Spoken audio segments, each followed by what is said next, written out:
So I'm just going to go through. So I was at a conference last week or 2 weeks ago. It doesn't really matter when. It was, say, 2 weeks ago.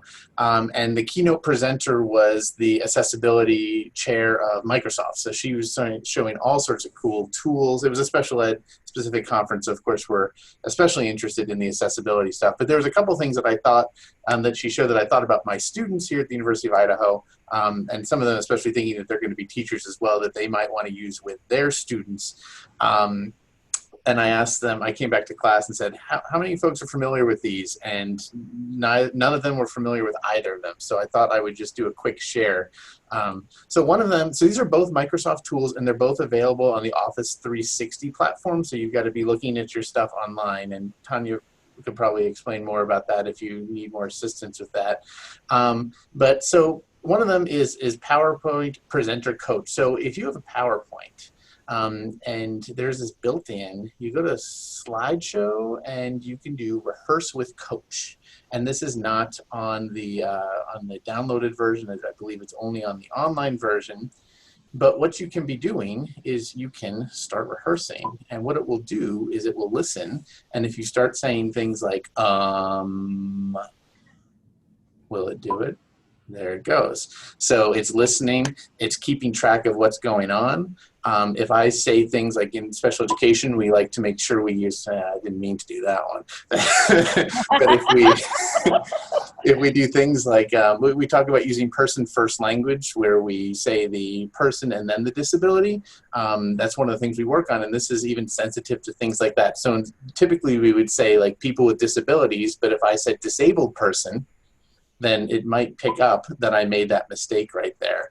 So I haven't tested that how much to see how sensitive it is, but I thought that was interesting. But so it's listening to me, it's recording, I can go through my slides, it's paying attention to what's on my slides, and it's gonna give a report to say like, oh, were you just reading your slides or were you talking about other things? This is just a PowerPoint from my class, stuff like this. And this is actually the PowerPoint that I used to show them in it. So I embedded the report that's coming up. Here it is. So at the end, and I can hit stop here in just a second, but this was a previous one I did. This is the report that you get.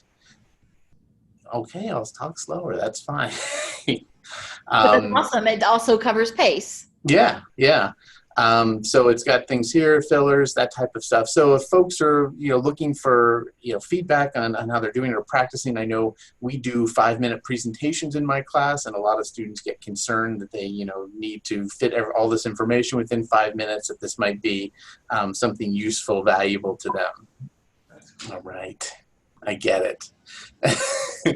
So when I hit escape, it's going to give, this is this report for right here. So it says, oh yeah, you didn't read what's exactly on the slides. And so it gives you some feedback here. So I thought that was pretty cool.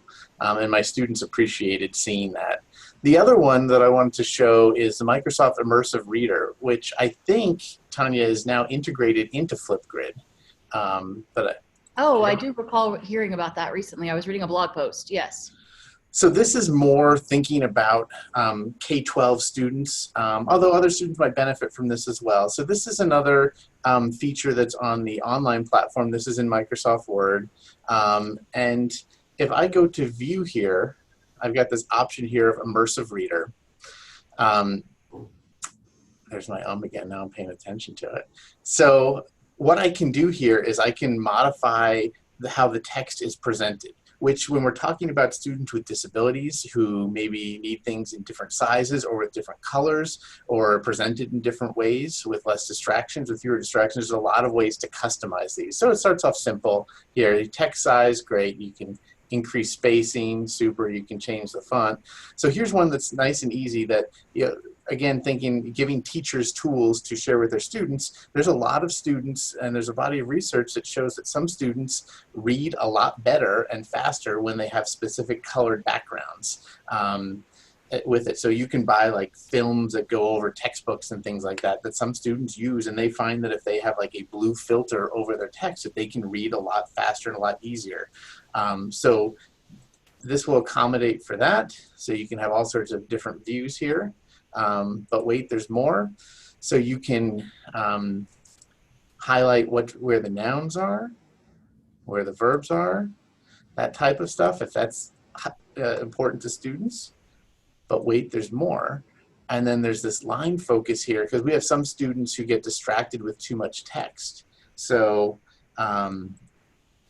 we can just make it so it's just showing a little bit at a time. We can change what this looks like. We can get wider. We can get wider there. So that can help our students with reading disabilities or just students in general. And here's one thinking about inclusive classrooms, that today's classrooms are so multilingual. We've got all these different languages in here that it's got a translation function in here. I'll go to Thai because I like Thai. And what it does is now I've got this built in that if I have a word here and I click on it, it gives me the Thai word and it will pronounce it for me as well. So if we're thinking about supporting those students with all different language, what an amazing tool if they're trying to go through and in a second language. But there's tons of different languages in here. Not all of them have the pronunciation. And then the last thing that I'm aware of is it'll read to you, which a lot of things will do already, but you can change the rate. You can change the male-female voice. So yeah, so I thought it was a cool tool. And when I showed that to them, and we're talking a lot about universal design for learning and, adapting our materials so that all students can have access, they were just floored by that. And as was I. So yeah, that's all I was going to show.